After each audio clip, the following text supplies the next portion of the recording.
oògùn fún àwọn inú kan wà tó máa ń dààmú àwọn èèyàn tínú yẹn máa run wọ́n ó máa ń sọ obìnrin ó máa ń sọ ọkùnrin wọ́n á ti lo oríṣiríṣi nǹkan abẹ́ni tí wọ́n ti fún ní nǹkan jẹ lọ́jọ́ tó ti pẹ́ tó ìbẹ nínú àgọ́ ara ẹ̀ tó ń dà láàmú nínú ẹ̀ lágọ̀ọ́ ara ẹ̀ tí ò lálàáfíà tínú yẹn máa ń run tó máa ń lọ tó máa ń kán áìdá wọn rùn yàn ní àbó ń kàn yàn ní anything àrùn inú wọ́n fún yàn nǹkan jẹ lọ́jọ́ tó ti pẹ́ ni àbí pé inú yẹn ó ti wà ń bẹ̀ ti pẹ́ tó ṣá ń dà láàmú tó jẹ́ inú tó ń run bá mi wá òróǹro màálù yẹn bá mi rọ́ sínú ike kan tó bá wá rọ òróǹro màálù yẹn sínú ike kan tán wá bá mi da àdíẹ̀ yan lé lórí tó bá wá da àdíẹ̀ yan lé lórí wá bá mi gẹ́ẹ̀tì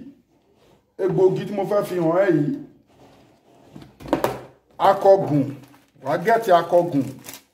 akọgùn wá lo akọgùn yẹn á kúnná dáadáa á kúnná bí etí wá dà sínú òróǹro àtàdí ẹ̀yàn tó ti mix papọ̀ yẹn lo akọgùn kó kúnná bí etí kó dà sínú ẹ̀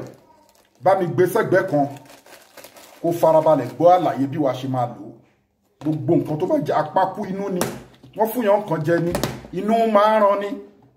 tó bá ti ṣe bẹ́ẹ̀ gbé sẹ́gbẹ́ kan síwájú kó tó ṣiṣẹ́ àbí tó bá ṣiṣẹ́ ìtàn nǹkan tó bá lágbára fi sákàǹtì àwọn ọmọ aláìní account number ní fáwọn ọmọ aláìní 0123214254 account number fáwọn aláìní 0123214254 Global Dahiratu Dhikrlahi Islamic Organization Wema Bank of Nigeria ẹ̀dẹ̀ má gbàgbé ẹ̀yin tẹ́ máa ń ṣe ìtọrẹ àánú sàárà sakat sadakọ kódà ẹ̀yin tẹ́ ń ṣe ìtọrẹ àánú ajé àti umura ẹ fún wa ní slot ẹ fi ẹgbẹgbà Global Dahiratu Dhikrlahi Islamic Organization small but mighty àwa káàkiri inú ayé home and abroad àdúrà wa gba gbogbo ẹ̀yin tẹ́ bá dẹ̀ nípe níjà lórí èké nínú àìsàn natural àìsàn ni àbí spiritual àìsàn lọ́wọ́ ayé inú ni àbí wọ́n dáhùn láàmú ni ẹ contact Global Dahiratu Dhikrlahi Islamic Organization Health and Spiritual Department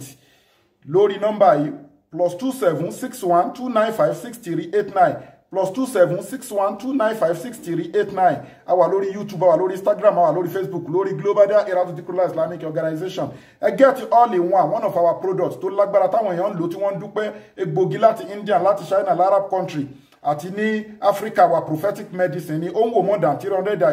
àìsàn ọlọ́jọ́ pípẹ́ ni mò ń jẹun lójú oorun mò ń forí kókó aláǹtakùn mi kí n rórun sùn mò ń ní àtàkì ìbálòpọ̀ lójú oorun gbìyànjú kó gẹ́ẹ̀tì abẹ́ni tó ní cancer tó ní diabetics powder ló wà ń bẹ̀ ó wà very effective 15,000 là ń ṣe promo ní Nàìjíríà ó dẹ̀ gẹ́ẹ̀tì transformer 1100 power fún couples tọkọtìyàwó tí wọ́n ń wojú Ọlọ́run tí wọ́n ń bẹ lọ́wọ́ ọmọ ó ṣiṣẹ́ fún ẹni tó ní weak erection quick ejaculation ọkùnrin tí nǹkan ọmọkùnrin ẹ̀ tí wọ́n ti mu tí ò lè perform dáadáa tó ní low sperm count gẹ́ẹ̀tì transformer 1100 25,000 naira.